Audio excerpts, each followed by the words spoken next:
is Nicholas Toth. I am the co-director of the Stone Age Institute and a professor of anthropology at Indiana University. And I want to show you what our ancestors started doing about 2.5 million years ago that we can see on the African continents.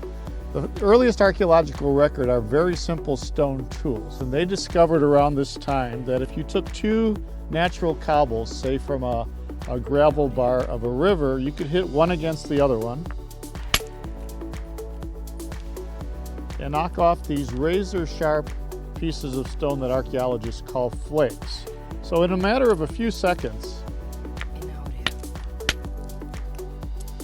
I'm producing these very sharp razor blade-like materials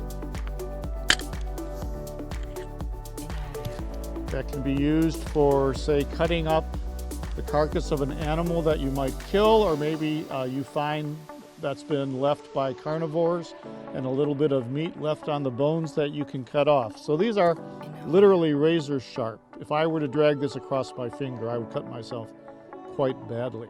So when you think of early stone tools, don't think that they're not razor sharp. They're as sharp as a surgical scalpel. And we can use these for a range of activities, as our ancestors did in the early Stone Age. Butchering animals, working wood, say you want to make a spear for hunting, or a digging stick for digging up roots and tubers from the branch of a tree. These are great tools for the shaping that you would do for that. And so we see this trajectory in human evolution starting around 2.5 million years ago of these very simple types of stone tools. And it's soon after that, by about 2 million years ago, that we have really good evidence for the expansion of the human brain, for the spread out of Africa shortly after that, the reduction in the size of the teeth and the jaws of our ancestors as well. And starting about 1.5 million years ago, they started getting more ambitious and making forms that we call so-called hand axes. They were probably held in the hand and used as cutting tools. This would be one, it's a more refined one from perhaps about 0.5 million years ago or so, made out of flint. And so the idea of this is you would take a larger piece of stone and kind of imagine that form in the middle of it, and then again, using a hammer, slowly but surely marching around the edges and knocking off flakes. So I'm using the scar of the flake that was just knocked off as a striking platform to go in the other direction. And the idea is you want to march all the way around this piece. So I'm not thinking too much about the final shape yet. I'm just kind of trying to produce an edge around the circumference of this piece.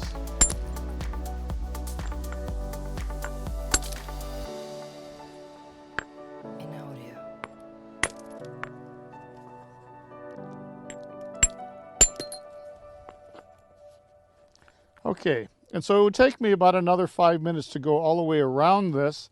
And then the next stage that our ancestors learned to do, that's called hard hammer percussion, where you use a hard hammer to knock off flakes. And another thing they learned to do, which is really interesting and somewhat counterintuitive, is you totally steepen the edge. You dull the edge by removing these little flakes with a smaller hammer and then grinding the edge.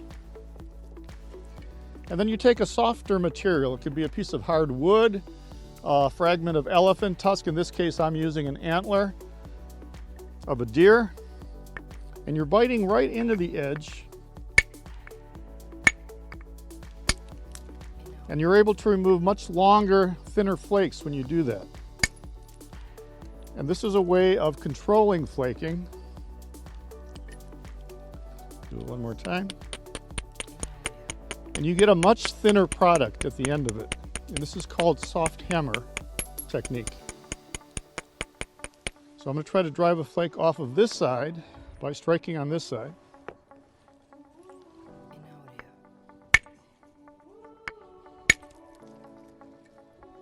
You can see how I did that.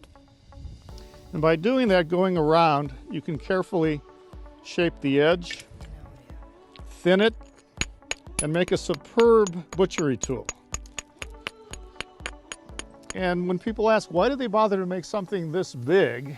They were butchering large animals, sizes of zebra and buffalo on occasion. These are big mammals that weigh hundreds and hundreds of pounds.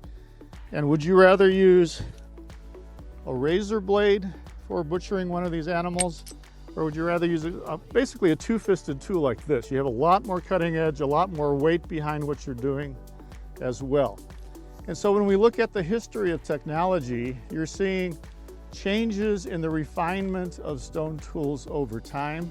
By the time you get to Neanderthals and early modern humans, they're probably starting to haft tools onto handles, either using some kind of adhesive material like pitch from a pine tree, or by using sinew or other material to lash tools together as well.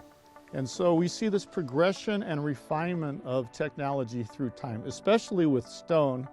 But starting around 80,000 years ago, we're also seeing refinement in bone working, that they're starting to make bone tools for the first time as well. And we strongly feel that technology is a very important element in the evolution of the human brain, that without technology, we wouldn't have the high quality diet that we need that's driving that brain evolution. Your brain is about 3% of your body weight, but about 20% of your energy intake. So it's a very expensive organ to have. So we must have had a very good reason to have a large brain. Probably has to do with becoming very social animals. We're living in larger groups. We have to deal with a number of individuals politically and socially. And so more intelligent animals are able to interact socially in a better way.